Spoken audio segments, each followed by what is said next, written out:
This is Dr. Kathryn Dao reporting for Room Now. I'm at the ACR 2023 conference in San Diego, and I have here with me Dr. Kaleb Michaud. Kaleb, thank you so much for agreeing to be interviewed by me. Happy to be here. So, as you all know, Kaleb won the ARP President's Award. He won it this year. He won it last year. He's going to take a sweep for the next 10 years. That's what I think. No, I hope not. Anyways, what you might not know is that he's actually the director of Forward. FORWARD. So this is the National Databank for Rheumatic Diseases. Kaleb, could you tell me a little bit about how this all got started and how you got involved? I'm happy to. Forward started as the National Databank for Rheumatic Diseases in 1998 by Dr. Fred Wolf, who sadly passed away recently. But he started it as a nonprofit research entity to really get at the question, what happens to our patients once we no longer see them in our clinic? Because he was doing really good, he thought, but he knew a lot of his patients weren't coming back, and he didn't know what was happening to them. And as you might expect, those are the patients who probably need the most help. And so what he did is created this 6-month survey that went out to a whole bunch of people that rheumatologists offered it to their patients to participate, which was fantastic. And we've been doing research with that nonstop for 25 years now. And we changed the name to Forward, and what we still need is people to come in and be recruited for our research. So how can people be recruited? What's the best way?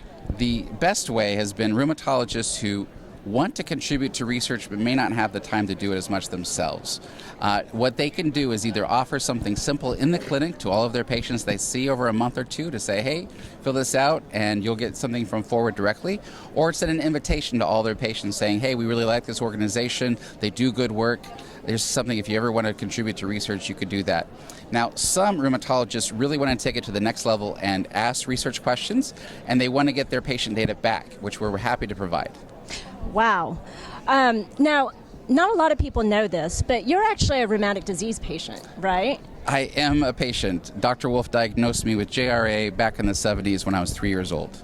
So you actually have joints vested in this as well. Very much so, and I'm giving the distinguished lecture talk tomorrow, actually going back through my timeline from the lens of a researcher at this point.